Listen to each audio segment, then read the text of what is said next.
Toxic تعلق کیسا ہوتا ہے؟ وہ بیڈ پر بیٹھا پوچھ رہا تھا۔ حالے کے بال برش کرتے ہاتھ تھم گئے۔ اس نے مڑ کر عمر کو دیکھا۔ وہ سنجیدہ تھا۔ حالے نے گلا تر کیا، الفاظ مجتمع کیے۔ وہ تعلق جس میں آپ پر ہر معاملے میں زور زبردستی کی جاتی ہو، آپ کو گالیاں دی جاتی ہوں، بے عزت کیا جاتا ہو اور اس الفاظ ڈھونڈنے چاہے لیکن نہیں ملے۔ مجھے نہیں پتہ، وہ چڑ گئی۔ پھر واپس بیڈ تک آئی۔ کیا تمہیں پتہ ہے؟ عمر نے اس کو نہیں دیکھا۔ اس نے کیک کا ایک موٹا سا پیس کاٹا اور اس کے سامنے کیا۔ وہ میٹھا نہیں کھاتی تھی، چاکلیٹ تو کبھی نہیں، لیکن اس نے تھام لیا، نہ چاہتے ہوئے بھی۔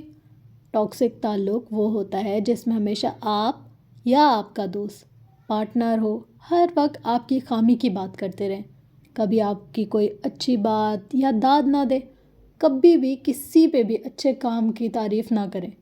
کیا آپ ایسی تھیں؟ حالے نے کیک کا ایک چھوٹا سا کونا دان سے کترا، پھر ایک بڑا حصہ، پھر ایک اور بڑی بائٹ۔ دیکھتے ہی دیکھتے وہ سارا کھا گئی۔ اس کا ذہن کہیں اور تھا۔ حالے، یہ دیکھو، میں نے کوئز کمپٹیشن میں فرسٹ پرائز لیا ہے۔ وہ یونیورسٹی کی راہداری میں تھے۔ ہارون بھاگ کر بمشکل اس کے قریب پہنچا تھا۔ حالے نے ایک نظر اس کے گلے میں پڑے میڈل کو دیکھا، پھر اس کی خوشی سے تمتماتے چہرے کو۔ اس نے ہارون سے اس مقابلے میں حصہ نہ لینے کو کہا تھا، لیکن اس نے لیا اور اب وہ فرسٹ بھی آیا تھا۔ حالے کو نہ جانے کیوں اس کی یہ خوشی بری لگی تھی۔ گلے میں پڑے میڈل کو چھوڑو ہارون، امتحان میں آئی سپلی پہ غور کرو۔ پڑھائی میں اتنے اچھے تو سپلیاں تو نہ آتی۔ ہارون کا چہرہ ہی تاریک ہو گیا۔ وہ چپ چاپ بیٹھی رہی، کہنے کو کچھ تھا ہی نہیں۔ عمر نے کیک کا ایک اور ٹکڑا کاٹ کر اس کو تھمایا۔ اس نے چپ چاپ لے لیا اور منہ تک لے گئی۔ ایک ایسا تعلق جس میں بار بار آپ کی تذلیل کی جاتی ہو، بلا وجہ، بلا جواز آپ کی کسی بھی بات کو لے کر جھگڑا شروع کیا جاتا ہو، آپ کو ڈیگریڈ اور بے عزت کرنے کا کوئی موقع ہاتھ سے نہ جانے دیا جاتا ہو۔ حالے نے یاد کرنا چاہا کہ ایسا کب ہوا تھا۔ ایسا ان گنت بار ہوا تھا۔ وہ کسی ایک واقعے کو یادداشت کا حصہ بنانے سے قاصر رہی تھی۔ وہ بس خاموشی سے اس کو سنتے ہوئے کیک کھاتی گئی۔ ایسا تعلق جس میں آپ اگلے کو خوش کرنے کی ہر ممکن کوشش کرتے ہیں، لیکن وہ ہر بار ایک نیا جھگڑا، ایک نئی بات لے کر آپ سے لڑنے لگ جائے اور آپ کی ساری کوششیں ضائع ہو جائیں۔ یہ واقعہ ان کی دوستی میں کوئی 1000 بار دہرایا جا چکا تھا۔ حالے کو لگتا تھا یہ دوستی کے چھوٹے موٹے جھگڑے ہیں۔ آج اسے پتہ چلا تھا کہ یہ ٹاکسکنس ہے۔ وہ کیک کا ایک اور موٹا ٹکڑا کھا گئی۔ سیاہ آنکھوں والا مرد کہے گیا، ایک ایسا تعلق جس میں جب بھی آپ کو اس کی ضرورت ہو یا آپ اس سے بات کرنا چاہیں تو آپ مزید پریشان ہو جائیں، یا پھر آپ کو محسوس ہو کہ اسے آپ کی تکلیف سے فرق ہی نہیں پڑتا، آپ کی باتیں اسے آپ کا غم لگ ہی نہیں رہی اور آپ مسلسل نظر انداز ہو رہے۔ اس نے بولتے ہوئے کیک کا ایک اور ٹکڑا اس کو تھمایا۔ وہ بچوں کی طرح چاکلیٹ سے لتھڑی ہوئی انگلیوں کے ساتھ کیک کھاتی رہی۔ ایسا تعلق جس میں کبھی کسی موقع پر آپ کا ساتھ نہ دیا جاتا ہو، آپ کو ہر قسم کی سپورٹ سے محروم کیا جاتا ہو، اگر آپ کسی کام کو کرنے سے پہلے رائے چاہتے ہو تو ہمیشہ آپ کو ناکامی کے خوف سے ڈرایا جاتا ہو، اگر آپ کی مدد کے معاملے میں اب بھی اگر وہ کہیں مجبور ہے یا مدد نہیں کر سکتا تو وہ ایک الگ بات ہے۔ وہ کیک کا ایک اور بڑا ٹکڑا بھی کھا گئی۔ انگلیاں چاکلیٹ سے بھر گئیں، چہرے اور کپڑوں پر بھی ذرا ذرا چاکلیٹ لگ گیا۔ وہ کوئی بگڑی بچی لگ رہی تھی۔ عمر اس کو دیکھتے ہوئے اٹھا، اس کی سنگار میں اس تک گیا، گیلے وائپس کے 2 ٹکڑے اٹھائے اور اس تک واپس آیا۔ میں اس ٹاپک پر مزید آدھا گھنٹہ بات کر سکتا ہوں، لیکن آپ مجھے یہ بتائیں، کیا ان سب باتوں سے آپ خود کو ریلیٹ کرتی ہیں؟ ایلیٹ کلاس کی مغرور لڑکی نے اس بات میں سر ہلا دیا۔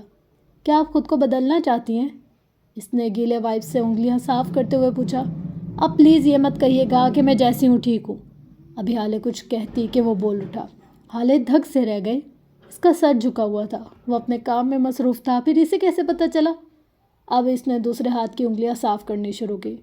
یہ فیس بک اور انسٹاگرام کے کوئٹس ہیں، وہ اچھے لگتے ہیں۔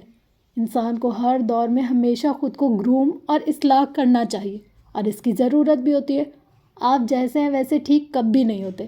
کیا ایک جوڑا جسے آپ کئی بار پہن چکے ہوں، کئی فنکشنز اس جوڑے میں اٹینڈ کر چکے ہوں، وہی جوڑا ہمیشہ پہنے رہ سکتی ہے؟ اس نے گردن اٹھائی۔ اب اس نے وائپس حالے کے ہاتھ میں تھمایا اور اس کے چہرے کی جانب اشارہ کیا۔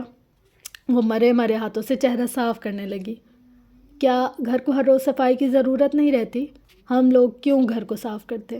اسے رہنے دینا گندا۔ جو ہے جیسا ہے ٹھیک ہے۔ چہرہ صاف نہیں ہو رہا تھا، اس کے ہاتھوں کی حرکت سست تھی۔ عمر نے اس کے ہاتھ سے وائپس لیا۔ ایسا نہیں ہوتا حالے، پرانے کپڑے پہنو گے تو پھٹ جائیں گے، جسم نظر آئے گا، آپ سے بدبو آئے گی، کوئی انسان آپ کے قریب نہیں آئے گا۔ اسے نرمی سے وائپ سے اس کے چہرے پر لگا کھانا صاف کرنا شروع کیا۔ دائیں طرف سے چہرہ صاف ہونے لگا، چاکلیٹ کے گہرے بھورے دھبے صاف ہونے لگے۔ گھر خراب ہوگا تو خود کو کراہیت آئے گی، کیڑے مکوڑے پیدا ہوں گے، کھانا پانی مردار ہوگا، اور پھر گھر کے مکین تک آپ سے بیزار ہو جائیں گے۔ خود کو بدلیں حالے، مثبت تبدیلیاں بری نہیں ہوتی، وہ ضروری ہوتی ہیں۔ چہرے کے بائیں جانب چلتا اس کا ہاتھ رکا۔ چہرہ اب صاف تھا، دودھیا بے داغ۔ اس نے اپنے کیک کا ٹکڑا اٹھایا اور جانے کو مڑا۔ وہ اسی طرح بیٹھی رہی۔ چاکلیٹ انسان میں خوشی کے ہارمونز پیدا کرتا ہے۔ آپ نے تو آدھا کیک کھا لیا اور اب تک اسی طرح بیٹھی ہیں۔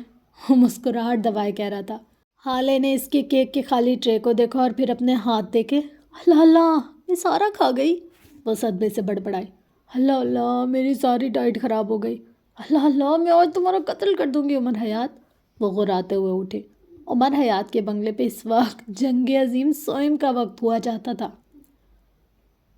صبح کی خوشگواری ختم ہوئی تھی۔ پیلی دھوپ نے سارے میں اپنے پر پھیلا رکھے تھے۔ وہ ہینڈ بیگ کندھوں پر لگایا ہسپتال کو جانے کو تیار تھی۔ آج کا دن ایک نئی شروعات کے نام، چاہے مرض کوڑ کا ہو یا کینسر کا، وہ ہارون کو نہیں چھوڑے گی، اس نے طے کر لیا تھا۔ اس نے آج گہرے گلابی رنگ کا جوڑا پہن رکھا تھا، گلے میں ہم رنگ دوپٹہ، بھورے بال پشت پر پھیلے تھے، کانوں میں ڈائمنڈ ٹاپس، وہ حسین ترین لگ رہی تھی۔ پرس کی اسٹریپ کندھے پر ٹکایا وہ جانے کو تیار تھی۔ اس نے عمر کو اپنے کمرے سے باہر آتے دیکھا۔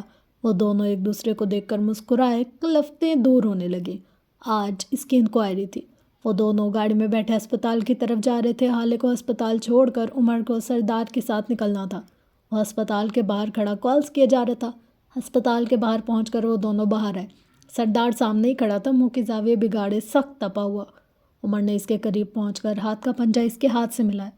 آدھے گھنٹے کا انتظار کر رہا ہوں تمہارا، تم نے تو کہا تھا تم راستے میں ہو، وہ بیزاری سے کہہ رہا تھا۔ آدھا گھنٹہ پہلے تک تو یہ تیار بھی نہیں تھا، حالے نے لقمہ دیا۔ سردار جل بھن گیا۔ میں تیار نہیں تھا، یا آپ کی آئی لائنر کی شیپ سیدھی نہیں جا رہی تھی۔ وہ حالے کے کان کے پاس جھکا۔ حالے نے کلرز کر اس کو دیکھا۔ کتنی گہری نظریں تھیں اس کی۔ خیر، مجھے چند گھنٹے لگ جائیں گے، آپ یہاں سے گھر جائیے گا، اور شام کو حسن کا میچ ہے، آپ وہاں بھی جائیں گی، اوکے؟ وہ سنجیدگی سے کہہ رہا تھا۔ کوئی مسئلہ ہو تو بات ہو، آپ فون کر دیجیے گا فوراً مجھے، میں لیل کو کال کر دوں گا، وہ آپ کے ساتھ جائے گی۔ حالے نے اس کی آنکھوں میں دیکھا، وہ فکر مند تھا، دور کہیں شاید ڈرا ہوا بھی۔ میں اپنا خیال رکھ سکتی ہوں، عمر کو نرمی سے یقین دہانی کروائی۔ ہارون اور حسن میرے ہیں، میں ان کو اپنے طریقے سے ہینڈل کر لوں گی۔ لیل، تم یا کوئی اور، مجھے اس معاملے میں کسی کی ضرورت نہیں پڑے گی۔ تم شہر سے باہر نہیں جا رہے، بس چند گھنٹوں کی بات ہے، تم آ جاؤ گے۔ وہ رکی، آنکھوں میں شرارت ابھری۔ آئی جی سر بابا کے دوست ہیں، کہو تو سفارش لگوا دوں۔ وہ لاہور پڑتا ہوا مڑ گیا۔ اگر نہیں مانتا تو مٹھی گرم بھی کر سکتے ہیں، وہ بلند آواز میں پکاری۔ ایک بار پھر سے لاہور والا بغیر مڑے کہتا گاڑی میں بیٹھ گیا۔ حالے اس کو جاتا دیکھتی رہی، پھر قدم اندر کی جانب موڑے۔ وہ ہسپتال کی پتھریلی روش کے بعد ٹھنڈی یکرا دانیاں عبور کرتی ہارون کے کمرے کی طرف بڑھی چلی گئی۔ فی الحال اسے بات کرنے کی اجازت نہیں تھی، لیکن اس سے دیکھا جا سکتا تھا، وہ بس اسے دیکھنے آئی تھی۔ راہداری کے سیدھ میں اس نے دیکھا ہارون کے کمرے کے باہر سفید شلوار قمیض میں سرمئی آنکھوں اور سفید رنگت والے شاہد حسین کھڑے تھے۔ وہ کسی سے فون پر بات کر رہے تھے۔ حالے کو دیکھ کر چند الوداعی کلمات کہہ کر کال کاٹ دی۔ وہ گہرا سانس بھرتی قدم قدم چلتی ان کے قریب آ کر رکی۔ وہ جب بھی اس طرح ان کے پاس آتی تھی، شاید اس کے دونوں ہاتھ اٹھا کر باری باری چومتے تھے۔ کئی بار تو حالے دن میں کوئی 10 دفعہ جا کر ان کے سامنے اپنے ہاتھ کر دیتی، اور وہ ہنستے ہوئے اس کے ہاتھ پھر سے چومتے۔ وہ ان کے قریب آ کر رکی، چند پل ان کو دیکھتے رہے۔ لانگ ٹائم ماموں، وہ یاسیت سے بولے۔ ہاتھ پہلو میں گرے رہے، وہ اس کے مٹی والے ہاتھ چوم سکتے تھے، لیکن اپنے بیٹے کے خون سے رنگے ہاتھ نہیں۔ Long time? حالے ان کا لہجہ ٹھنڈا تھا۔ وہ 2 قدم آ گیا، پہلو میں گرے اس کے دونوں ہاتھ فضا میں بلند کیے۔ حالے کا سانس تک رک گیا۔ انہوں نے باری باری اس کے دونوں ہاتھوں پر بوسہ دیا، لیکن آج اسے اس لمس میں نہ محبت محسوس ہوئی اور نہ ہی عقیدت، نہ کوئی اور جذبہ۔ وہ ٹھنڈا بے جان بیزار لمس تھا۔ وہ اسی طرح اس کا ہاتھ پکڑے اسے سامنے پڑے بینچ پر بٹھا گئے، خود اس کے ساتھ بیٹھے۔ چند پل خاموشی کا راج رہا۔ حالے نے گلا کھنگار کر بات کا آغاز کیا۔ میں ہارون کو دیکھنے آئی ہوں، پچھلے دنوں جو کچھ بھی ہوا ہم سب بھول کر ایک نئی شروعات کریں گے، کیا میں اس سے مل لوں؟ وہ کیوں پوچھ رہی تھی؟ یہی سوال وہ خود سے کرنا چاہتی تھی۔ ہارون سے ملنے کے لیے بھی اجازت؟ اس کا پیچھا چھوڑ دو حالے، وہ اس کی آنکھوں میں دیکھ کر بولے۔ حالے کو لگا اسے سننے میں غلطی ہوئی ہے، بچپن سے اس نے یہی سنا تھا، ہارون کے ساتھ رہو حالے، اور آج وہ اتنی آسانی سے کیسے کہہ سکتے تھے کہ حالے اسے چھوڑ دے، حالے ہارون کو چھوڑ دے؟ ہی از آل آئی ہیو، وہ کہے جا رہے تھے۔ اس کو میرے پاس رہنے دو پلیز، اس سے دور جاؤ، تم کرسڈ ہو، تمہارے ساتھ کھڑے تمہارے لوگ کرسڈ ہو جاتے ہیں، میرے پاس بس وہی ہے، اس پہ اپنا رنگ مت چڑھاؤ، پلیز اسے چھوڑ دو۔ وہ ایک ہی سطر دہرائے جا رہے تھے۔ حالے کی آنکھیں گلابی پڑنے لگیں، چہرہ سرخ ہو کر کرب سے تاریک بھی پڑا۔ میں اس کی گارجین ہوں، میں اس کی دوست، اس کی پروٹیکٹر ہوں، میں تو آپ کا فیوریٹ بچہ ہوں ماموں، آپ میرے ساتھ ایسے کیسے کر سکتے ہیں؟ Don't you love me any more? اس نے دکھ سے پوچھا۔ آئی ڈو، شاہد نے جھکے سر کے ساتھ اعتراف کیا۔ میں تم سے محبت کرتا ہوں، بہت محبت کرتا ہوں، لیکن تم مجھے ایک بات بتاؤ، اس دنیا میں مجھے سب سے زیادہ محبت کس چیز سے؟ انہوں نے چہرہ اٹھا کر حالے کی آنکھوں میں دیکھتے ہوئے پوچھا۔ پودے، آپ کو پودے سے محبت ہے، درست، اور میں ان پودوں پر لگی امر بیل اپنے ہاتھ سے کاٹتا ہوں؟ حالے کا دل دھک سے رہ گیا۔ تم پودوں پر لگی امر بیل بن گئی ہو، تم زندگی چھیننے لگ گئی ہو، تم پودوں کو گرو نہیں کرنے دے رہی، تم پودوں کو زندگی سے محروم کری ہو۔ وہ زندگی جن پر ان کا حق ہے، وہ زندگی جس میں تمہارے بغیر ان کی نشو و نما بہت اچھی ہو رہی ہے، وہ خوش ہیں۔ ان کا لہجہ ٹھنڈا تھا، برف جیسا ٹھنڈا۔ حالے سن رہ گئی۔ مہر ماں ٹھیک ہی تو کہتی تھی۔ وہ اٹھ کھڑے ہوئے۔ تم میری فیوریٹ بچہ ہو، میں تم سے محبت کرتا ہوں، لیکن ہارون سے زیادہ نہیں۔ اولاد کی محبت ہر شے پر بھاری ہوتی ہے، میں تمہاری خاطر ہارون کو نہیں کھو سکتا۔ تم چلی جاؤ حالے، please, he is all I have, آخر میں وہ منت سے بولے۔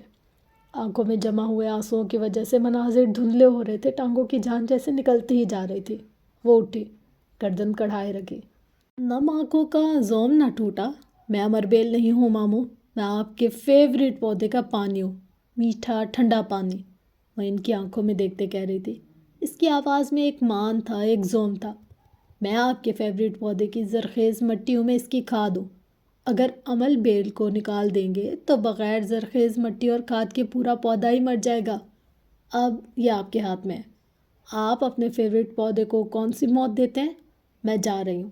اگر راہداری کے اختتام تک آپ نے ہمیشہ دہرایا جانے والا جملہ ہارون کے ساتھ رہو حالے کہہ دیا تو میں رک جاؤں گی، ورنہ آپ اپنے پودے کی موت کے ذمہ دار خود ہوں گے۔ وہ بول کر پرس کندھے پر ٹکائے آگے بڑھ گئی۔ قدم من بھر کے تھے، دل جیسے پسلیاں توڑ کر باہر آنے کو بےتاب، آنسو بہنے کو بے صبر، لیکن وہ چلتی رہی اور شاہد حسین اس کو جاتا دیکھتے رہے۔ راہداری کے سرے پر وہ رکی، بس ایک پل کو، بس ایک لمحے کو۔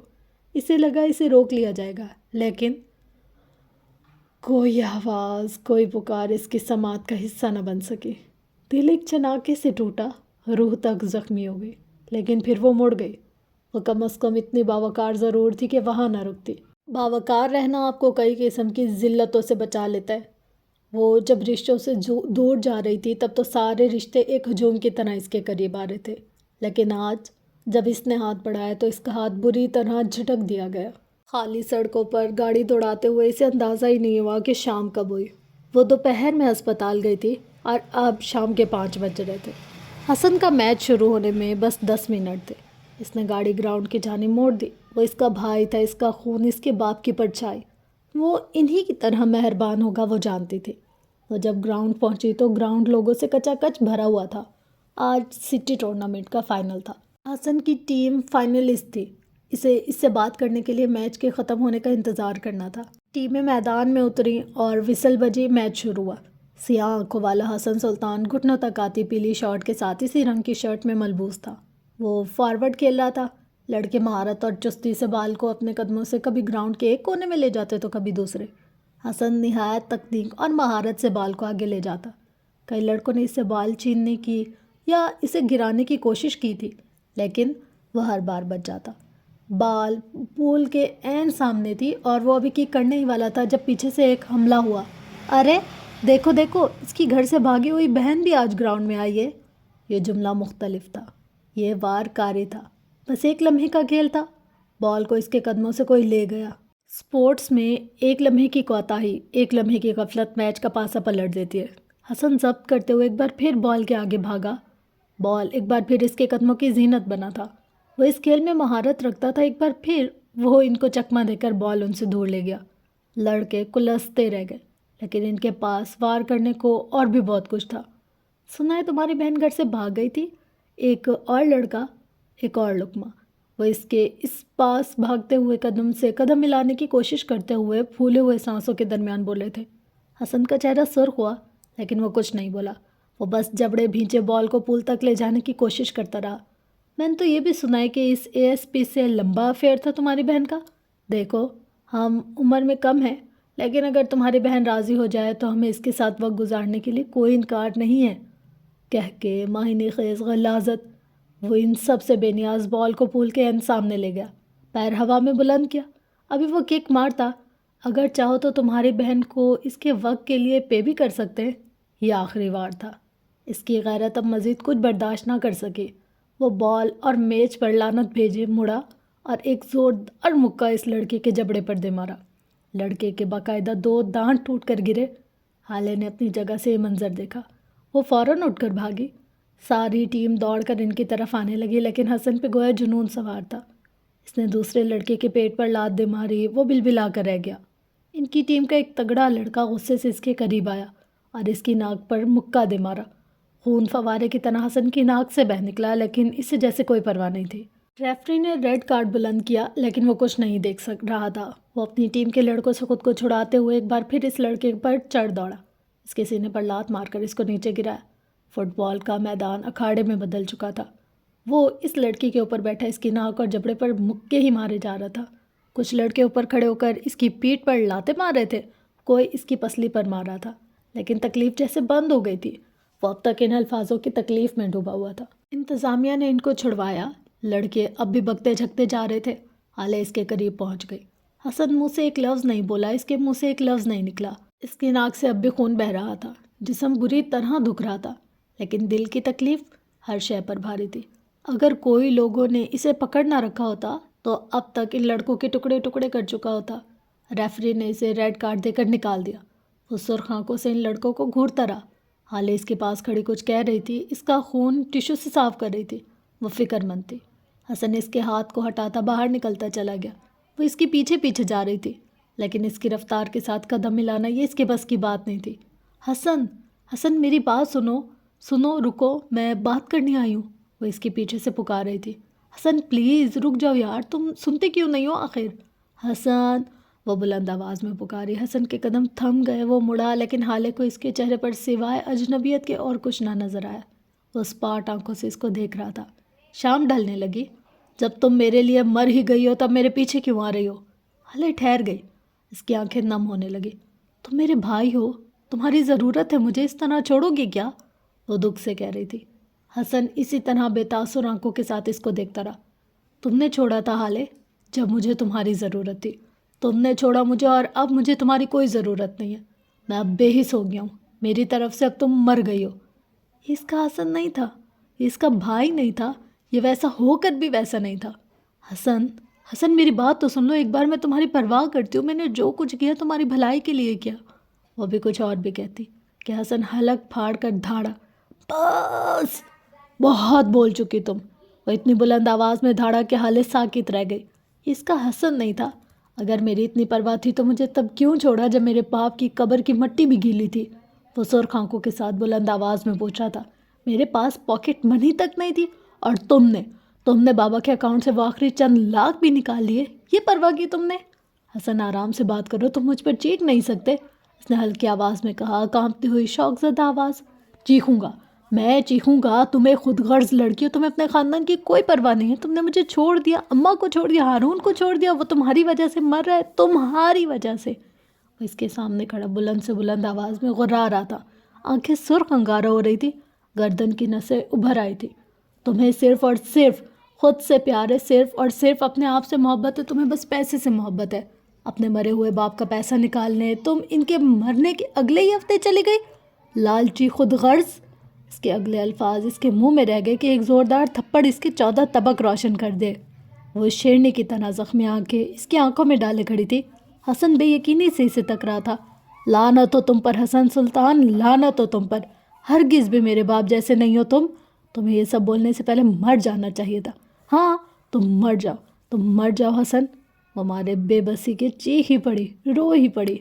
وہ اسی طرح بے یقینی سے چہرے پر ہاتھ رکھ کے پیچھے ہوتا گیا۔ حالے اب بھی چیخ رہی تھی، تم مر جاؤ تاکہ میں دوبارہ تمہاری شکل بھی نہ دیکھ سکوں، یا تم مر جاؤ یا پھر خدا کرے میں مر جاؤں، دفع ہو جاؤ، مر جاؤ تم۔ وہ نیچے بیٹھ گئی۔ حسن وہاں نہیں رکا۔ یہ کوئی اور تھی، یہ اس کی بہن نہیں تھی، یہ وہ نہیں تھی جسے لوگ حسن کی دوسری ماں کہتے تھے۔ مر جاؤ، جہنم میں جاؤ، اپنی شکل نہ دکھانا دوبارہ، مر جاؤ تم، میں اب تمہیں کبھی نہیں دیکھنا چاہتی، تم مر جاؤ، مر گئے تم میرے لیے۔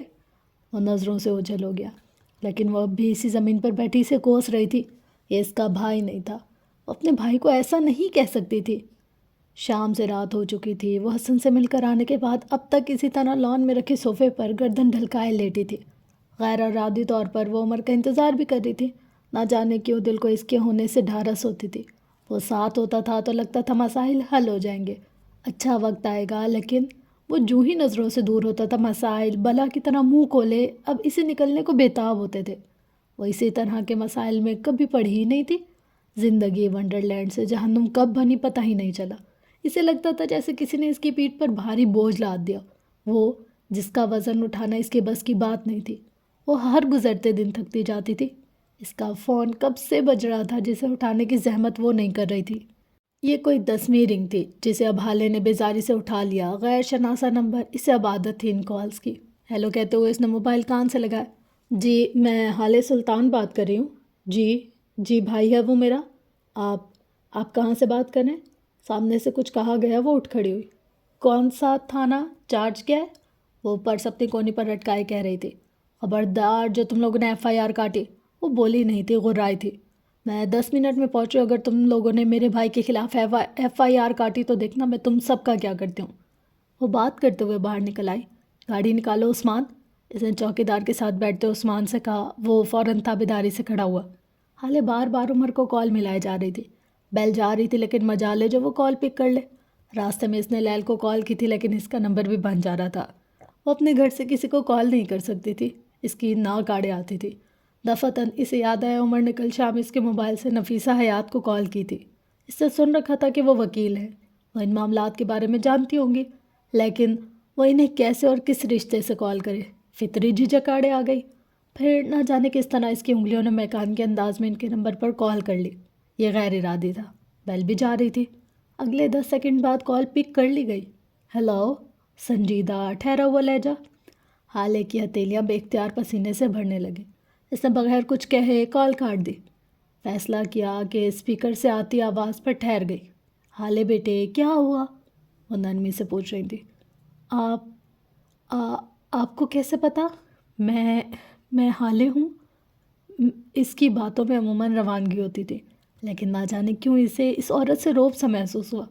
عمر نے بتایا تھا یہ تمہارا نمبر ہے، میں نے سیو کر لیا، تم بتاؤ سب ٹھیک ہے؟ وہ ایسے بات کرنی تھی جیسے حالے کو جانتی ہوں۔ اس کی جھجک زائل ہونے لگی۔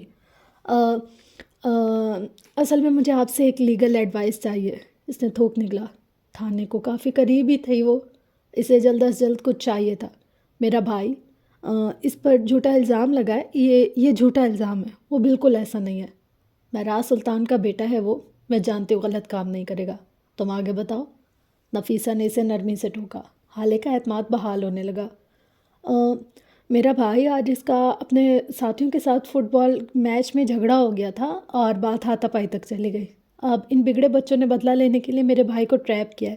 انہوں نے اپنی ہیوے بھائی کی گمشدگی کا الزام میرے بھائی پر لگا دیا اور اب وہ اس پر FIR کٹوانا چاہتے ہیں۔ مجھے سمجھ نہیں آ رہی کہ میں کیا کروں۔ تم ان پر اپنی کار چوری کی FIR کٹواؤ۔ حالے کو لگا اس نے غلط سنا ہے۔ جی، نفیسہ کہے گی، بالکل، تم تھانے جاؤ اور ان پر اپنی گاڑی کی گمشدگی کی FIR کٹواؤ۔ اپنے ڈرائیور اور چوکیدار سے جھوٹی گواہی دلواؤ کہ انہوں نے ان بگڑے بچوں کو کئی بار گھر کے آس پاس مشکوک حرکتیں کرتے دیکھا ہے۔ تم ان پہ دوسرے FIR کرواؤ کہ یہ بچے آج تمہارے گھر کے باہر آئے تھے اور تمہیں ہراساں کرنے کی کوشش کی۔ میڈیا بلواؤ، ان سب کو بتاؤ تم ایک ایف آئی آر کے بدلے 10 ایف آئی آر کراؤ۔ تم اس وقت ملک کی وکٹم ہو اور لوگ وکٹم کی ہر بات پر یقین کر لیتے۔ حالے نے موبائل کو گھور کر دیکھا، یہ کیسی کرمنلانہ سوچ والی ساس تھی۔ لیکن ان سب سے کیا ہوگا آنٹی، مجھے اپنے بھائی پر ایف آئی آر ہونے سے روکنا ہے، اس طرح تو جھگڑا بڑھے گا۔ اس نے تامل سے اپنی بات سمجھانے کی کوشش کی، اس طرح جھگڑا ختم ہوگا اور صلح ہوگی۔ بچے، وہ اسی پرسکون انداز سے بولیں، وہ امیر گھرانوں کے بچے ہیں، تم ان سے بات کرو گی سر چڑھیں گے، پیسے دو گی تو ان کو ضرورت نہیں ہوگی، وہ یہ سب کچھ بس تعصب کی وجہ سے کریں، وہ بس تمہیں اور تمہارے بھائی کو ذلیل کرنا چاہتے ہیں۔ گلٹی پلیزر، یو نو تم کچھ بھی کر لو وہ تمہاری بات نہیں سنیں گے، لیکن جب تم الزام کے بدلے الزام لگاؤ گے تو وہ خوفزدہ ہوں گے۔ امیر ہوں یا چاہے غریب ہوں، وہ بس ایک چیز سے ڈرتا ہے، اپنے بچے کے فیوچر خراب ہونے سے۔ ایک ایف آئی آر، بس ایک ایف آئی آر ان کے بچے کا فیوچر تباہ کر دے گی، اور وہ لوگ مر کر بھی ایسا نہیں چاہیں گے۔ تم بالکل ایزی ہو جاؤ اور جا کر الزام کے بدلے الزام لگاؤ، ہماری پولیس خود تمہاری صلح کروائے گی۔ ان کو اپنے رجسٹر کے پنے بھرنے سے سخت خوف ہوتی ہے۔ اب کے حالے پوری طرح مسکرائی تھی، اسے نفیسہ کی باتیں سمجھ آ رہی تھی۔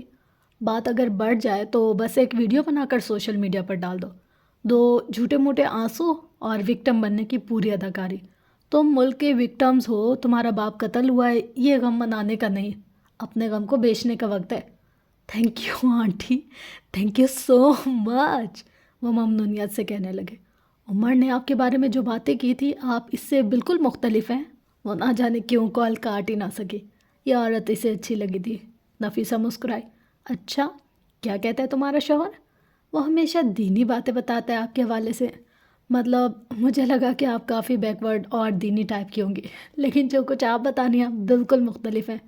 وہ حالے تھی، ایک بار اس کی جھجک ختم ہوئی پھر وہ آپ سے ہر طرح کے سوال کرے گی۔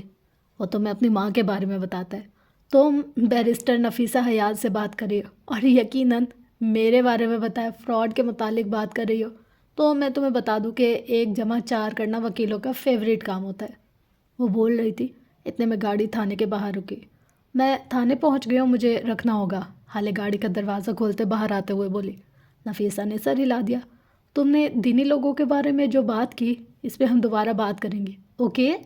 عمر کو کال کر لو، اس سے تمہارے یہاں آنا اچھا نہیں لگے گا۔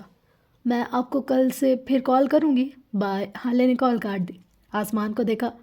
میں جانتی ہوں آپ میری نہیں سنو گے، پتہ نہیں میں آپ سے ناراض ہوں یا آپ مجھ سے، لیکن پلیز میرے بھائی کو اس سب سے بچا لینا، وہ یاسیت سے کہتی اندر چلی گئی۔ عثمان اس کے لاکھ منع کرنے کے باوجود اس کے پیچھے آیا تھا۔ تھانے میں بے ہنگم سا شور تھا، باتیں کہہ کے گالیاں، عجیب و غریب قسم کے مجرم، بیزار تھانے دار۔ وہ سیدھا اے ایس آئی کی میز تک آئی۔ حالے سلطان، اس نے نام بتایا۔ میرا بھائی کہاں ہے؟ سنجیدہ دو ٹوک لہجہ۔ ایک جانب بینچ پر ایک معمر آدمی بیٹھا تھا، اس کے ساتھ 2 اور لوگ بھی تھے، ان سب کا مطالبہ ایک ہی تھا، ایف آئی آر۔ حالے نے اس معمر آدمی کو غور سے دیکھا، یہ تو دانش شہزاد تھا، شمس چچا کا بہت اچھا دوست، یقیناً وہ حسن کی شکایت لے کر ان کے پاس گئے ہوں گے، اور شمس نے سفیر کا بدلہ لینے کے لیے حسن کی پشت پناہی کرنے کے بجائے اسے سزا دینے کا فیصلہ کیا ہوگا۔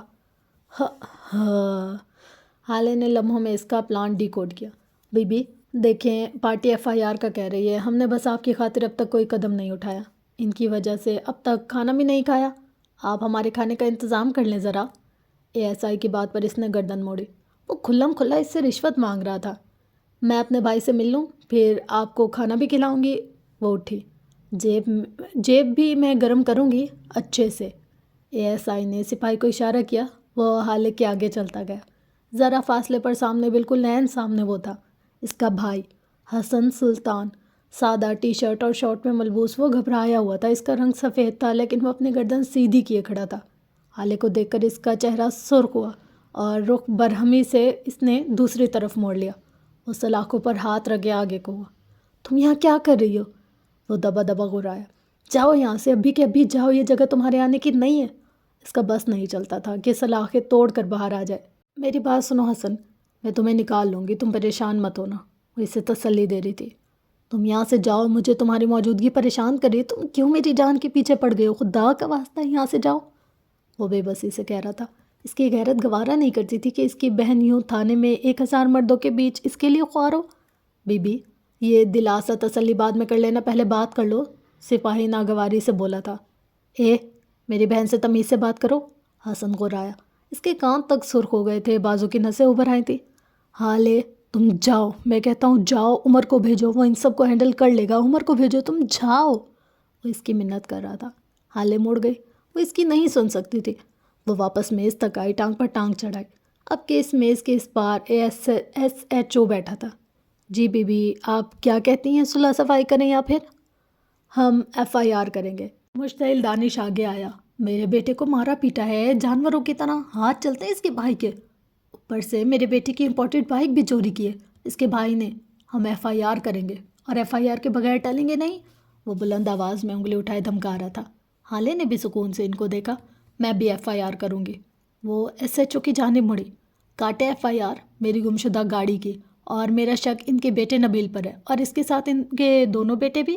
ہاتھ سے بینچ پر پیچھے بیٹھے دونوں آدمیوں کی طرف اشارہ کیا۔ جواد اور احمد، یہ دونوں بھی شامل تھے۔ کاٹیں FIR، جلدی کریں، یا اگر میرے بھائی کے خلاف ایک FIR کٹوا رہے ہیں تو میں 10 کٹواؤں گی۔ میرا بھائی اگر تھانے میں ہے تو ان کے بچے بھی بغیر AC اور مچھروں میں سوئیں گے۔ آج جمعہ ہے، کل کورٹ بند ہے، 2 دن بعد کورٹ کھلے گا، پھر دیکھیں گے کہ کس کے حق میں فیصلہ ہوتا ہے۔ یہ کوئی 22-23 سالہ الہڑ لڑکی نہیں لگ رہی تھی، یہ سنجیدہ معاملہ فہم اور اکائی تھی۔ SHO نے مقابل لوگوں کو دیکھا۔ وہ اس بازی کے پلٹ جانے پر جتنا حیران ہوتے تھے اتنا ہی کم تھا۔ دیکھیں، ٹھیک ہے آپ کے بھائی پہ FIR نہیں ہوگی، اور ان میں سے ایک نے کہنا شروع کیا، لیکن آپ کے بھائی کو ہمارے لڑکوں سے معافی مانگنی ہوگی اور آئندہ اس قسم کی حرکتیں نہ کرنے کا وعدہ کرنا ہوگا۔ حالے نے سینے پر بازو باندھ کر سکون سے ان کو دیکھا۔ ٹھیک ہے، وہ معافی مانگ لے گا، وہ کہتے ہوئے اٹھی۔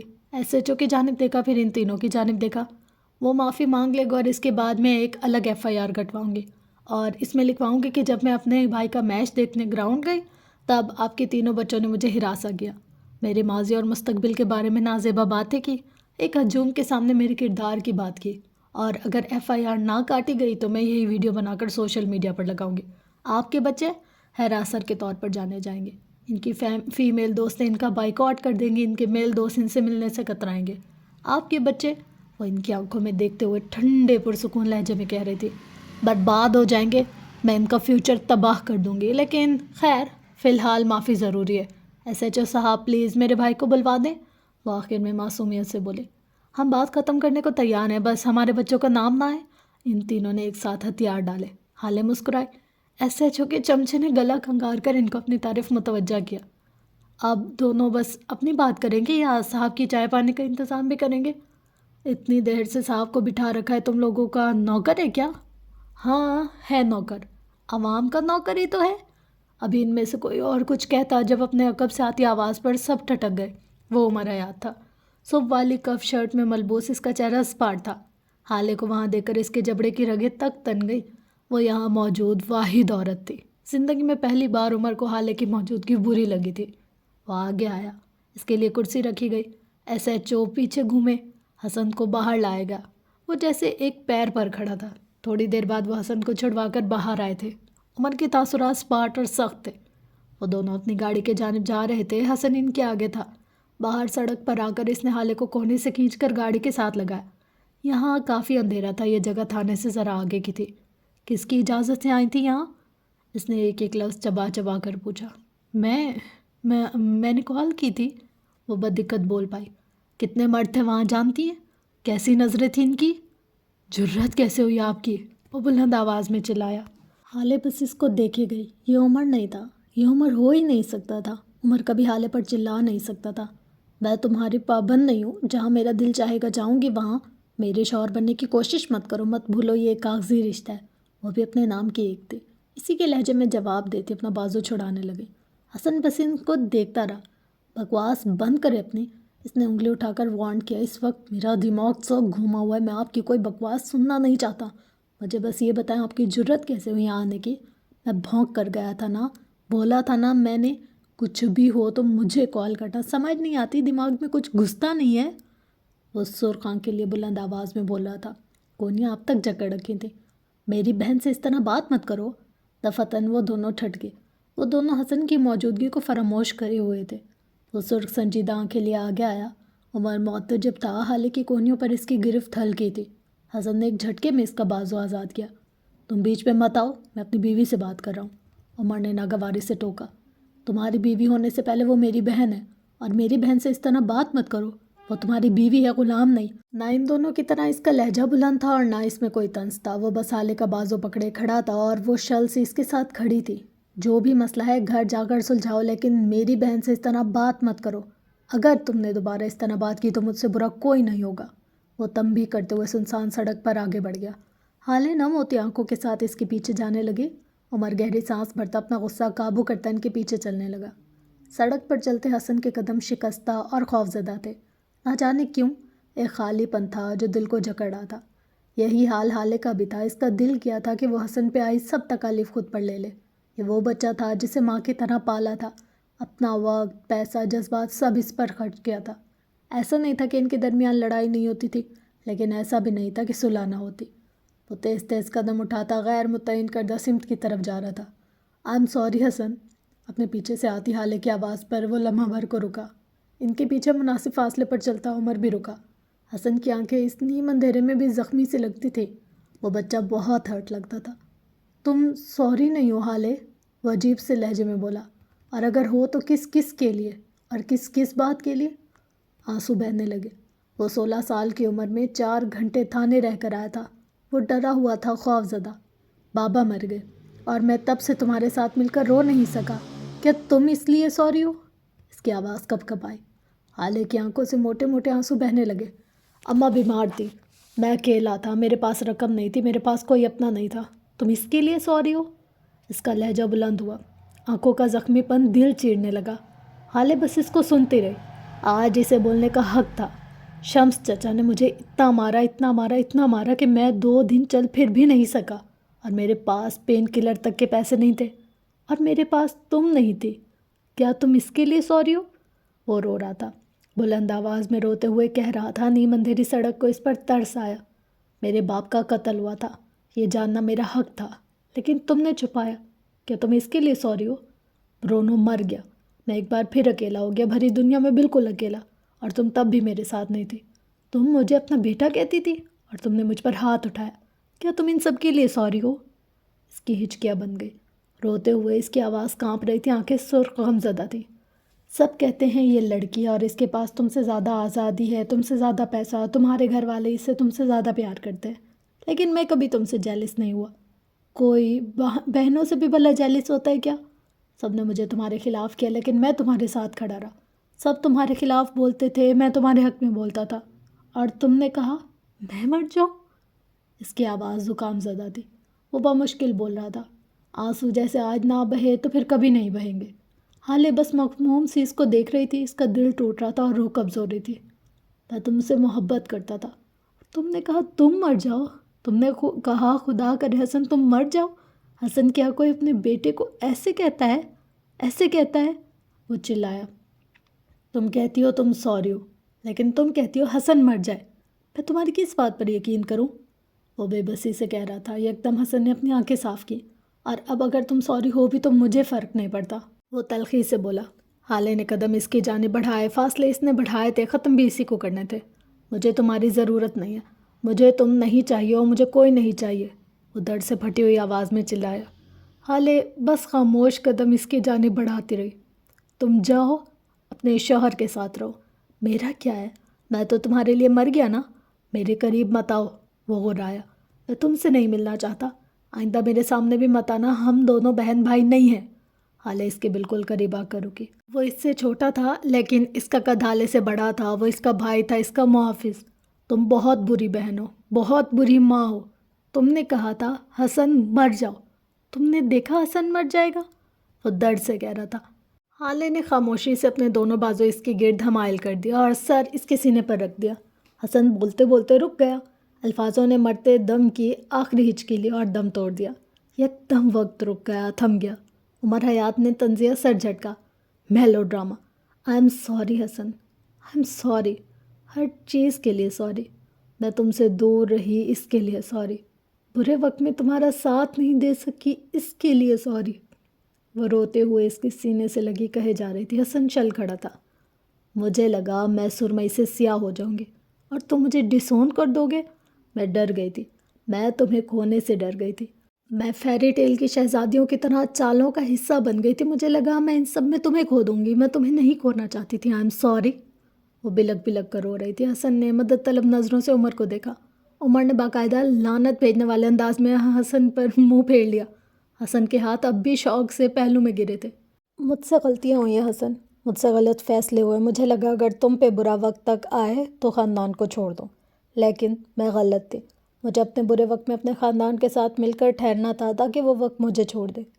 فیری ٹیل کی شہزادیوں سے غلطیاں ہو جاتی ہیں حسن، مجھے معاف کر دو۔ اس کا پورا وجود ہلکوڑی کھا رہا تھا۔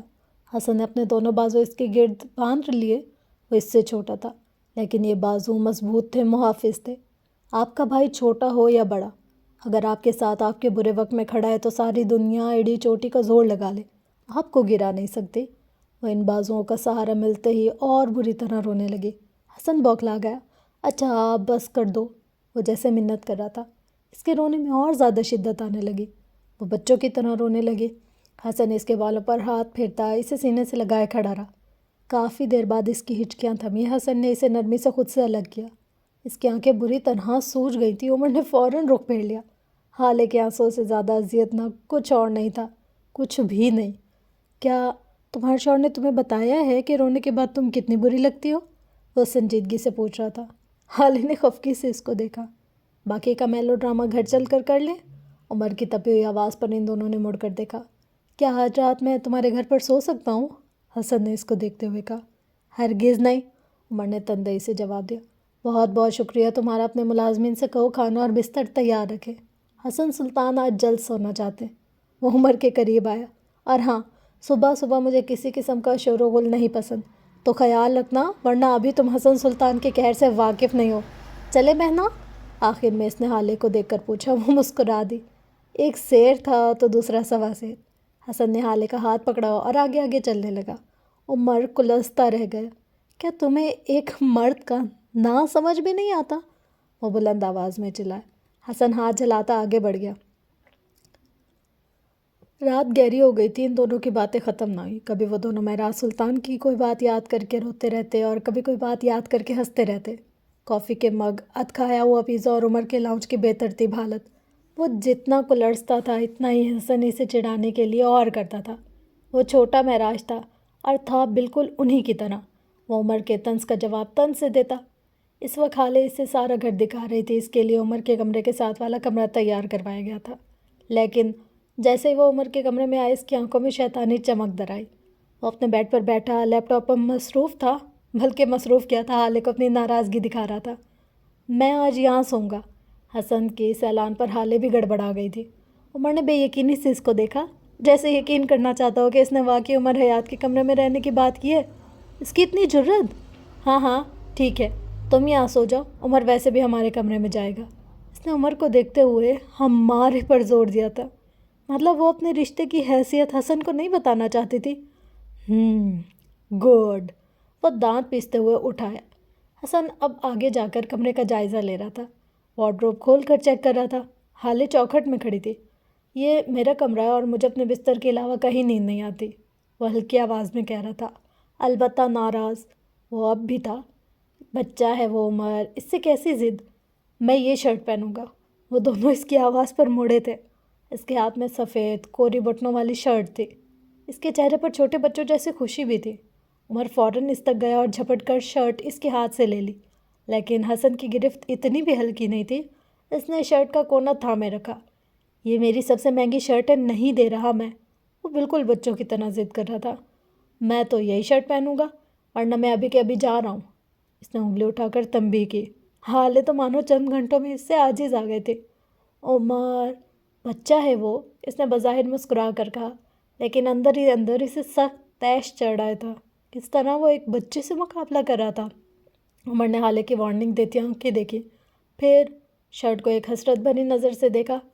اگر اس پر ایک بھی داغ لگایا یا پھر کہیں سے پھٹی تو خدا کی قسم ابھی تم مجھے جانتے نہیں ہو۔ وہ حسن کے کان کے قریب گھراتا ہوا آگے بڑھ گیا۔ کیا زمانہ آ گیا ہے، یہی لوگ تھے جو کچھ وقت پہلے ماں اب حسن سلطان کے آگے پیچھے گھومتے تھے۔ اس کی آواز پر عمر تھم گیا۔ کبھی کافی شاپ، کبھی پارک، ہر جگہ میرے پیچھے آیا کرتے تھے کہ میں بس ایک بار اپنی دوستی کا شرف ان کو بخشوں۔ واہ واہ واہ، بس ایک بار ان سے بات کر لو اور اب دیکھو وہی لوگ کیا سے کیا ہو گئے دیکھتے ہی دیکھتے۔ اس نے مصنوعی افسوس سے کہتے ہوئے خود کو جیسے بیڈ پر پھینک سا دیا۔ عمر کے دل پر جیسے گھونسا لگا، دیکھو دیکھو اس کو کس طرح میرے بیڈ پر خود کو پھینک رہا ہے، ٹوٹ گیا تو؟ جانتے بھی ہو کس سے ڈیزائن کروایا میں نے سارا فرنیچر؟ آلے اپنے شوہر کو لے جاؤ، یہ میری نیند بہت خراب کر رہا ہے، حسن نے بد مزہ ہو کر کہا۔ عمر کا بس نہیں چلتا تھا کہ وہ اس کا گلا دبا دے یا پھر کم از کم اسے اپنے کمرے کی کھڑکی سے تو باہر پھینک دے۔ وہ ایسا کر بھی ہرگز سکتا تھا اگر حالے اس کو بازو سے پکڑ کر باہر نہ لے جاتی۔ کیا ہو گیا تمہیں؟ بچہ ہے وہ؟ باہر آ کر حالے نے اس کو گھرکا تھا۔ وہ جواب دیے بغیر آگے بڑھ گیا۔ بھائی ناراض تھا وہ۔ حالے نے گہری سانس بھری اور اس کے پیچھے گئی۔ وہ خفگی سے سیڑھیاں اترتا نیچے جا رہا تھا۔ وہ نچلے زینے پر تھا اور حالے سب سے اوپری زینے پر۔ کسی انسان نے اگر صبح ناشتہ نہ کیا ہو اور پھر دوپہر کا کھانا بھی نہ کھایا اور پھر اگر رات کا کھانا بھی نہ کھا سکا ہو تو؟ حالے کی آواز پر اس کے قدم تھم سے گئے۔ تو کیا اسے بھوکا سو جانا چاہیے؟ عمر نے مڑ کر اس کو دیکھا۔ وہ کہنا چاہتا تھا تمہیں کیا کروں، لیکن کہہ بیٹھا کچن میں آ جائیں کچھ بنا دیتا ہوں، بولا اور مڑ گیا۔ اب اس سے زیادہ مروت وہ دکھا نہیں سکتا تھا۔ ایک ڈاکٹر کو اگر بیماری بتا دو تو وہ علاج کر کے ہی ہٹے گا۔ ایک استاد سے اگر سوال سمجھانے کا کہہ دو تو اپنا پورا توازن اور توانائی لگا کر جواب بتا کر ہی ہٹے گا۔ اس طرح ایک شیف کو اگر اپنی بھوک بتا دو تو وہ آپ کا پیٹ بھر کر ہی ہٹے گا۔ اچھا کھانا بنانے والا وہ نہیں ہوتا جس کے ہاتھ میں ذائقہ ہو۔ اصل شیف وہ ہوتا ہے جو کسی کی بھوک کا حال جان لے تو بے چین ہو جائے، اور جب تک وہ انسان کھانا نہ کھا لے شیف پہ سکون حرام ہوتا ہے۔ وہ کچن میں آئی تو برتنوں کو اٹاک پٹاک جاری تھی۔ نان سٹک فرائنگ پین میں صرف اتنا تیل تھا جتنا کوئی نوزائیدہ بچہ گھونٹ لیتا ہے۔ وہ فریج سے میٹ نکال رہا تھا، پتلا چپلی کباب کی شکل میں بنا ہوا میٹ، ساتھ ساتھ کبھی کسی سامان کو یہاں پھینکتا تو کبھی وہاں۔ آؤ لڑیں؟ حالے کی آواز پر اس کے میٹ بناتے ہاتھ لمحہ بھر کو رکے، پھر اسی تیزی سے چلنے لگے۔ وہ اس کے کندھے پر نظریں جمائے کہے گئی، ادھورے جھگڑے اور لڑائی کے بعد کا کینہ رشتوں کے لیے سلو پوائزن ثابت ہوتا ہے، یا آہستہ آہستہ رشتے کھا جاتا ہے، اس لیے کہہ رہی ہوں آؤ لڑیں۔ وہ اب بھی نہیں مڑا۔ میٹ کا ٹکڑا تیل میں ڈال کر شڑ شڑ کی آوازیں سارے کچن میں گونجا دیں۔ سخت زہر لگ رہے ہو، حالے نے ایک بار پھر کوشش کی۔ بالکل زہر، اور یہ تمہاری شرٹ، یہ تو تم پہ بالکل بھی سوٹ نہیں کر رہی، تم یہ۔ عمر نے لب بھینچ لیے لیکن مڑا نہیں۔ میٹ پک رہا تھا اور اب وہ پلیٹ میں سلاد بنا رہا تھا۔ سبز پتے سفید پلیٹ کو ڈھک گئے، اب وہ اطراف میں کٹے ہوئے کھیرے سجا رہا تھا۔ میٹ پک کر سنہری ہونے لگا۔ وہ جس کمرے کے لیے تم میرے بھائی سے لڑ رہے تھے نا، ایسا بھی کیا اس کمرے میں؟ ایسا لگتا ہے جیسے کسی خپتی بوڑھے کا کمرہ ہو۔ اور بس اب کہ وہ مڑا تھا، اب خود کون سی شہد لگ رہی ہے؟ ہاں، اور میرا کمرہ ایک شاہکار ہے، میرے منہ مت لگے، چپ چاپ اپنا کھانا کھائیں اور جا کر سو جائیں۔ وہ سخت خفا تھا۔ تمہیں مجھ سے سوری کہنا چاہیے، کتنی بدتمیزی کی تم نے، بھول گئے؟ اچھا میں سوری بولوں؟ ہاں، اور آپ کے منہ سے تو پھول جھڑ رہے تھے، کمر دکھ گئی میری پھول چنتے چنتے۔ اس کا چہرہ سرخ ہوتا جا رہا تھا۔ ٹھیک ہے میں تھانے چلی گئی تھی لیکن میرے پاس کوئی اور آپشن تھا ہی نہیں، تو میری کالز نہیں لے رہے تھے، کوئی اور مرد میرے پاس تھا نہیں، ایسے میں مجھے بتاؤ میں کیا کرتی؟ وہ اپنے مقصد میں کامیاب ہو رہی تھی۔ وہ عمر کو موقع دے رہی تھی کہ وہ دل میں رکھی بات نکال دے۔ میں آئی جی کے ساتھ تھا، کیسے کال اٹھاتا؟ آپ سے پہلے حسن مجھے کال کر چکا تھا، میں نے گھر پہ کال کر کے آپ کا پوچھا تھا لیکن آپ پہلے ہی نکل چکی تھی۔ وہ چمٹا رکھے آگے آئے، اس کے کان سرخ ہو رہے تھے اور چہرہ برہم۔ کتنے مرد تھے وہاں جانتی ہیں؟ مجھے مسئلہ مردوں سے نہیں تھا، نہ آپ میرے لیے ناقابل اعتبار ہیں، لیکن وہ پولیس والے، ان کی باتیں گالیوں سے شروع اور گالیوں پر ختم ہوتی ہیں۔ آپ ایسے ماحول میں بیٹھی تھی، ظاہر ہے مجھے غصہ آئے گا۔ حالے چپ چاپ اس کو سنتی رہی۔ وہ سرخ ہوتی آنکھوں کے ساتھ کہہ رہا تھا، مجھے مسئلہ ان مردوں سے کبھی بھی نہیں تھا، لیکن جس بات پر حسن اور ان لڑکوں کے درمیان مار پیٹ ہوئی تھی، آپ بتائیں اگر وہی بات وہ لوگ اس مجمع میں ان سب مردوں کے سامنے کرتے تو آپ کو کتنی تکلیف ہوتی؟ کوئی آپ کے کردار کی بات کرے مجھے اچھا نہیں لگتا، آپ کی تکلیف سے مجھے تکلیف ہوتی ہے۔ اور آخر میں ایسی بے بسی سے بولا کہ حالے ٹھٹک گئی۔ کیوں؟ تمہیں میری تکلیف سے تکلیف کیوں ہوتی ہے؟ عمر چند لمحے اس کو دیکھتا رہا، پھر مڑ گیا۔ اب وہ دوبارہ فرائنگ پین کے سامنے کھڑا میٹ الٹ پلٹ کر رہا تھا۔ کیونکہ آپ نے میری جان بچائی تھی، وہ ہلکی آواز میں بولا، لیکن دور کہیں شاید وہ جانتے تھے، دونوں ہی جانتے تھے کہ وجہ یہ نہیں تھی۔ اب کہ وہ نارمل تھا، وہ اپنی بات کہہ چکا تھا، دل کا بوجھ ہلکا ہو چکا تھا۔ حالے اب میز کے گرد رکھی کرسی پر بیٹھ گئی۔ عمر نے پلیٹ میں فرائیڈ بیف کے 3 تکونے ٹکڑے رکھے، اطراف میں سجے سلاد کے سبز پتے اور کھیرے رکھے۔ اس نے پلیٹ پر میز پر رکھی ایپرن اتارا، دوبارہ جگہ پر رکھا۔ بیٹھو یہاں، حالے نے نرمی سے کہا۔ اس نے اچنبھے سے اس کو دیکھا۔ کھاؤ، تم نے صبح سے کچھ نہیں کھایا۔ وہ معتجب سا اس کو دیکھتے ہوئے بیٹھ گیا۔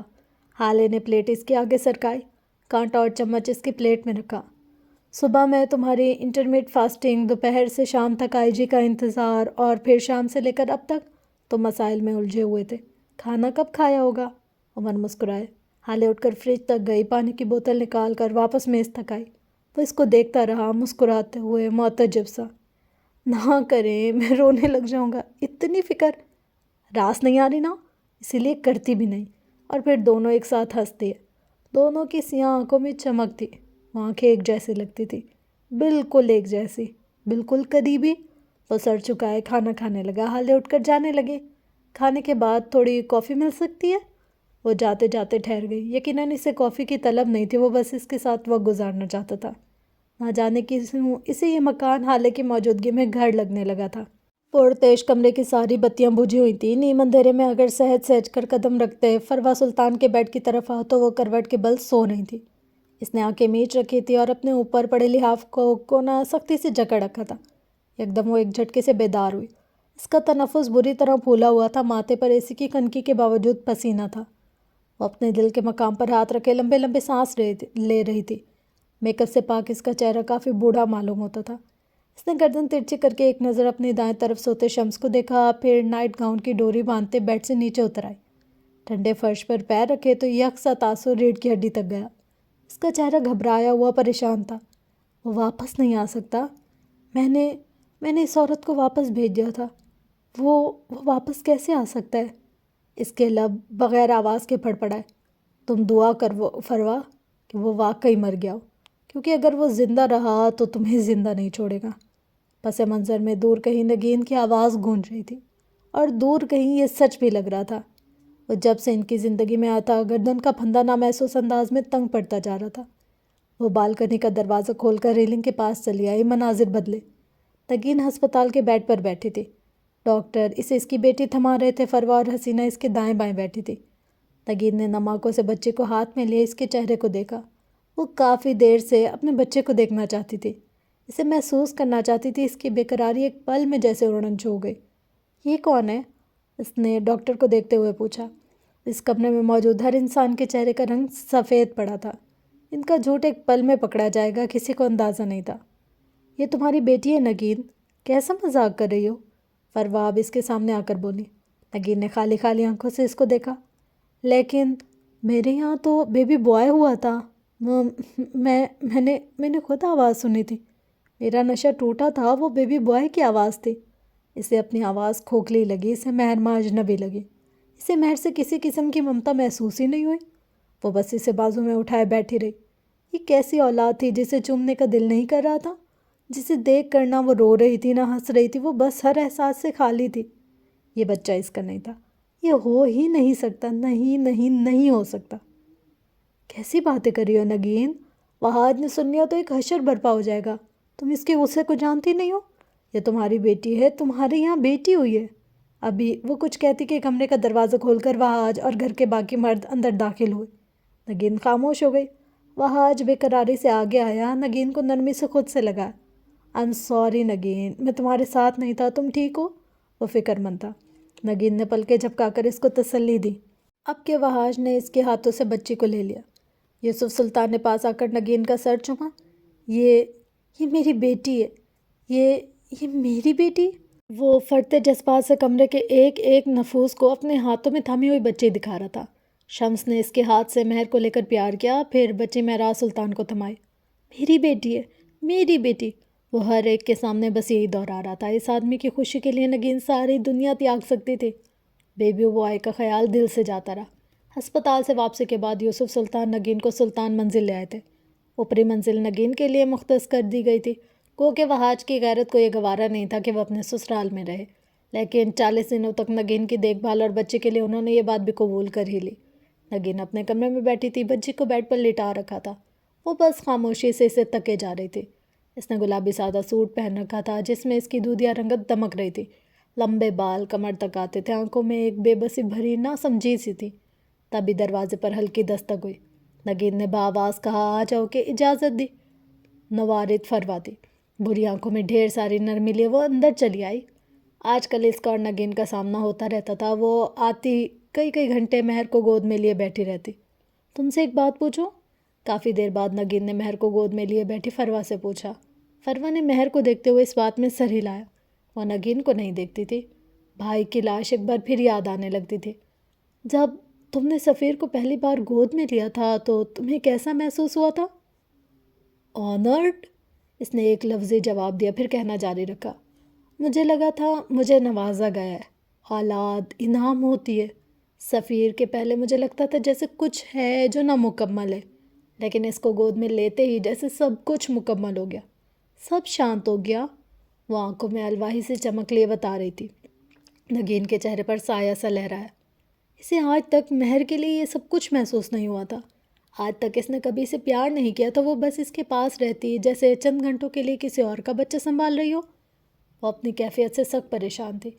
کافی دیر دونوں کے درمیان خاموشی رہی۔ فروا بس مہر کے ساتھ کھیلتی رہی۔ نگین نے گلا تر کیا، الفاظ مجتمع کیے۔ میں راتوں میں کئی بار جاگ جاتی ہوں، ایسا لگتا ہے جیسے میری بیٹی رو رہی ہو، یا پھر شاید اسے بھوک لگی ہو۔ مائیں بچوں کے دل کو سمجھ لیتی ہیں۔ وہ ایک الہام، ایک وجدان کی سی کیفیت ہوتی ہے، وہ کہہ رہی تھی، اور فروا اس کو سنتی رہی۔ مجھے لگتا ہے جیسے میری اولاد تکلیف میں ہو، جیسے وہ مجھ سے کہیں دور ہو، لیکن جب میں اٹھ کر بیٹھتی ہوں تو مہر میرے پاس سو رہی ہوتی ہے۔ میں اسے دودھ دیتی ہوں کہ شاید وہ بھوکی ہو، لیکن وہ کہہ کر دیتی ہے، لیکن مجھے پتہ ہے، مجھے یقین ہوتا ہے کہ میری اولاد تکلیف میں۔ میرا دل کہتا ہے میری اولاد ٹھیک نہیں۔ کیا تمہارے ساتھ ایسا ہوتا ہے؟ وہ آنکھوں میں ایک آس لیے پوچھ رہی تھی کہ شاید اسے اس کا جواب مل جائے۔ وہ حسینہ سے پوچھ لیتی، اگر ان کے یہاں کوئی اولاد ہوتی۔ فروا کے چہرے پر کوئی تاثر نہیں آیا۔ وہ بس بے تاثر چہرے کے ساتھ اس کو دیکھتی رہی۔ تم ڈپریشن میں ہو نگین، وہ اسی روبوٹک انداز میں بولی۔ نگین کے آبرو تفکر سے سکڑے۔ تمہیں پوسٹ پارٹم ڈپریشن ہے؟ جانتی ہو پوسٹ پارٹم ڈپریشن کیا ہوتا ہے؟ نگین نے ناسمجھی سے نفی میں سر ہلایا۔ یہ دنیا کی 15% ماؤں کو ہوتا ہے۔ بچے کی پیدائش کے بعد ان کو اپنے بچے سے کسی قسم کا لگاؤ محسوس نہیں ہوتا۔ وہ اس کی کسی کام پہ توجہ نہیں دیتی، نہ انہیں اپنے بچے کے لیے اپنے دل میں کوئی سافٹ کارنر محسوس ہوتا ہے۔ وہ ہر وقت انہیں یا خود کو نقصان دینے کے بارے میں سوچتی ہیں۔ وہ بس احساس سے خالی روبوٹک ہو جاتی ہے۔ انہیں لگتا ہے یا تو یہ بچہ اضافی ہے یا پھر یہ ان کا بچہ ہے ہی نہیں۔ تم ڈپریسڈ ہو؟ وہ فکر مندی سے پوچھ رہی تھی۔ خالی آنکھوں والی نگین اس کو دیکھتی رہی۔ کیا وہ ڈپریشن میں تھی؟ مناظر بدلے۔ فروا بالکنی کی گرل پر ہاتھ ٹکائے دور آسمان میں اپنا ماضی دیکھ رہی تھی۔ اس کا چہرہ اسپاٹ تھا۔ اس نے اپنی چالیں چلی تھی۔ اس نے ہر ایک کام پرفیکٹ کیا تھا۔ کوئی جھول تھا ہی نہیں جو رہ گیا ہو، اور اگر رہ گیا تھا تو کل صبح وہ دیکھ آئے گی۔ بالآخر اسے عمر کا خوف جو مل چکا تھا۔ وہ نہیں جانتی تھی کہ انسانوں کا سروائیول سازشوں کا جھول نہیں، خدا کی طرف سے لکھا بخت ہوتا ہے۔ اوئے ہوئے ہوئے، کیا تو کہانی ہے، بہت زبردست، بہت اچھی۔ مطلب ایٹ دا اینڈ میں یہی کہوں گی کہ کچھ چیزیں نا انسان کے اختیار میں نہیں ہوتی، جیسے کہ قتل یا کسی کی زندگی یا کسی کی تقدیر۔ اب نا ہم بہت سارے ایسے لوگ دیکھتے ہیں جو لوگ اتنی سازشوں سے قتل کرتے ہیں کہ انسان کا گمان بھی نہیں جا سکتا اس چیز یا اس بات پہ۔ مطلب میں نے اتنے لوگوں کو دیکھا کہ انہوں نے نا قتل کر دیا، 50 سال بعد جا کر اس کا سچ سامنے آیا کہ یار یہ بندہ مرا نہیں تھا یا یہ بندہ بھاگا نہیں تھا اور اس کا قتل ہوا۔ میں کہتی ہوں یار ایسے لوگ مارنے کے طریقے ڈھونڈتے ہیں کہ انسان کی سوچ بھی نہیں جا سکتی۔ اب جیسے آج ہی کی بات ہے، جیسے ہم لوگ موبائل سکرول کرتے ہیں، اسی طریقے سے میں نے موبائل سکرول کیا تو وہاں پر دیکھا کہ ایک آدمی نے نا اپنی وائف کو اتنا ٹارچر کیا۔ اس کو ظاہر ہے آدمیوں کو ہوتی ہے اپنی بیویوں سے چڑ وغیرہ، اسے خندق میں اس نے اس کو اتنا ٹارچر کیا کہ اس کو کاٹ کے زندہ کو ٹانگ کاٹ دی، اس کی باڈی سے الگ کر دی، بالکل کولہے کی ہڈی سے اس نے اپنی بیوی کی ٹانگ کاٹ دی۔ ٹانگ کاٹ کے اس کا پورا کھال ہٹا لیا اور اس کے پاؤں کا پنجہ بھی الگ کر دیا، اور جو صرف ران سے لے کر ٹانگ کا جو گوشت ہوتا ہے نا، اس کو اس نے گوشت کی اس کی دکان تھی اس میں بیچنے کے لیے رکھ دیا۔ قدرت دیکھو، جب انسان کو انسان پر ظلم کرتا ہے، خود کو خدا سمجھ لیتا ہے یا خود کو مطلب کوئی چیز سمجھتا ہے، تو اللہ اس کو بتاتا ہے کہ یار میں ہوں. اس بندے کو اس چیز کی وجہ سے، صرف اس کی شیپ کی وجہ سے ٹانگ کے پکڑا گیا. وہ یہ کہتی ہوں یار، لوگوں کے دل کیسے کر جاتے کسی کی زندگیاں تباہ و برباد کرنے کو.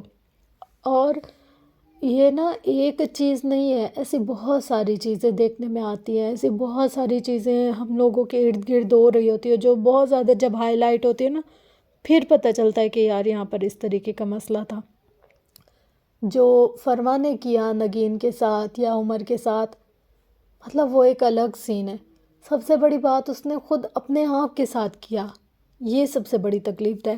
مطلب آج کل نا اتنا زیادہ ہو گیا یہ چیٹنگ، اور اتنا زیادہ گھر ٹوٹ رہے ہیں، اتنا زیادہ ڈائیورس ہو رہی ہے، اتنا زیادہ.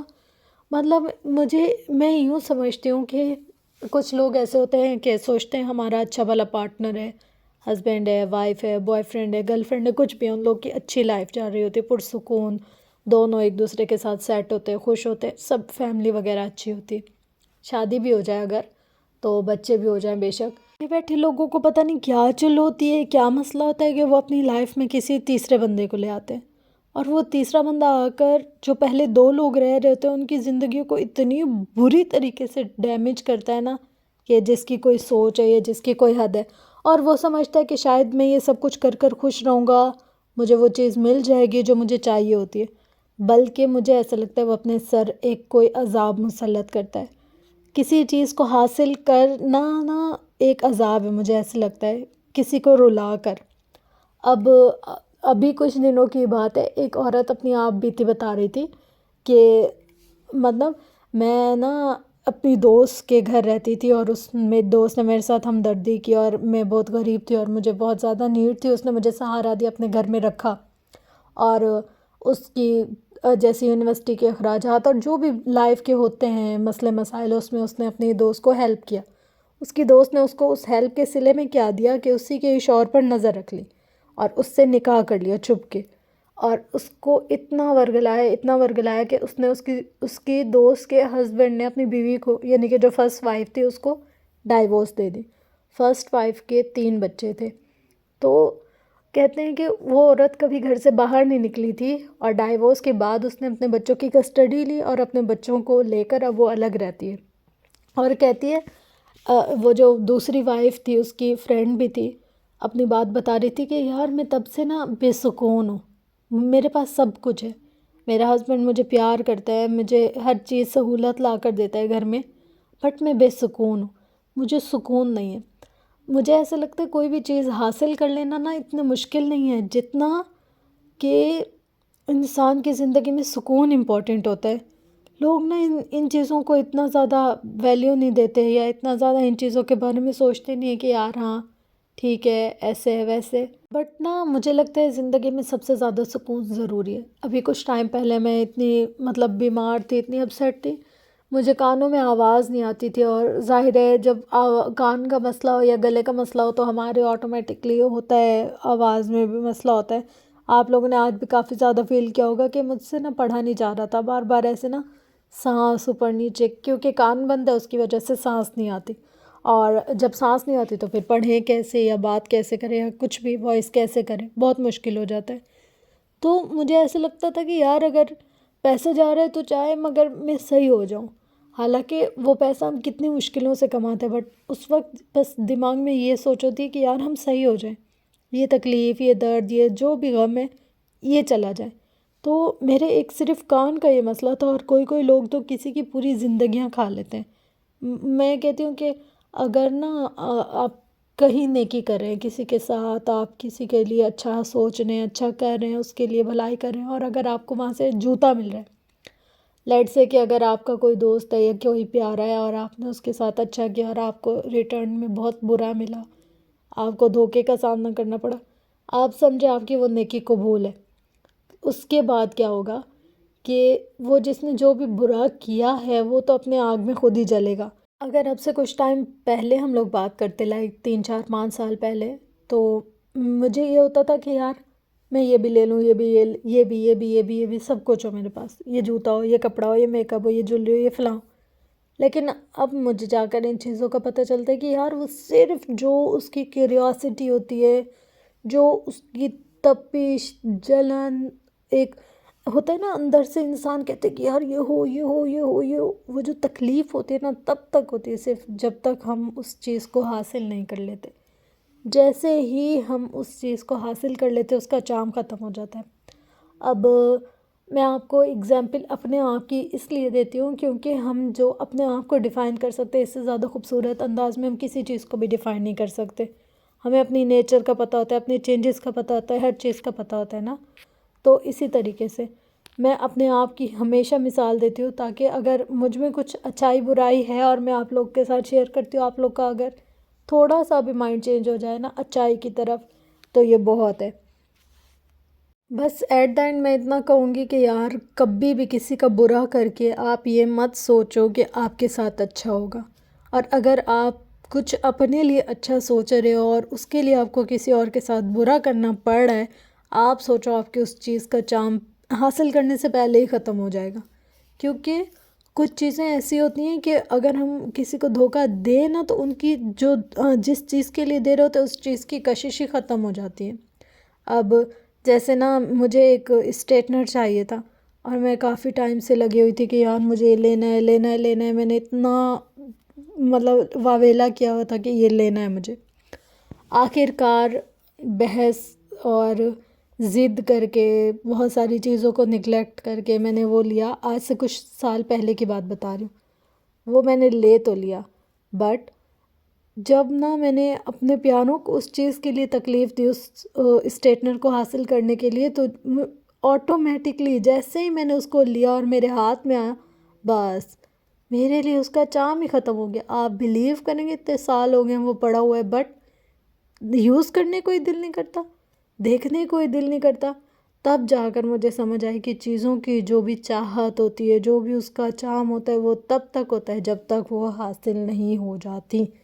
جیسے ہی چیز حاصل ہوئی، بہرحال یہ تو ایک میرا تجربہ تھا، آپ لوگوں کا کیا ایکسپیرینس ہے آپ لوگ ضرور شیئر کیجیے گا۔ انشاءاللہ ملتے ہیں نیکسٹ ویڈیو میں، تب تک کے لیے اپنا گرد و نواح اہل و عیال کا بہت زیادہ خیال رکھیے گا۔ کچھ جگہ نا میرا سانس پھولنے لگ جاتا ہے، کوشش کرتی ہوں کہ نہ ہو بہت زیادہ، بٹ ابھی تک بھی میرا کان صحیح نہیں ہو رہا، اتنا پین ہوتا ہے کان میں اور فل بند ہے، مطلب اتنی زیادہ میری آواز میں وہ ہو رہی ہے نا گھبراہٹ سی، میری آواز گلے میں ہی جا کر پھنس رہی، پتہ نہیں کیا ہو رہا ہے، مجھے نہیں پتہ۔ 1 مہینہ میں نے ویٹ کیا کہ کب جا کر صحیح ہو، کب جا کر صحیح ہو، پر ہو ہی نہیں رہا۔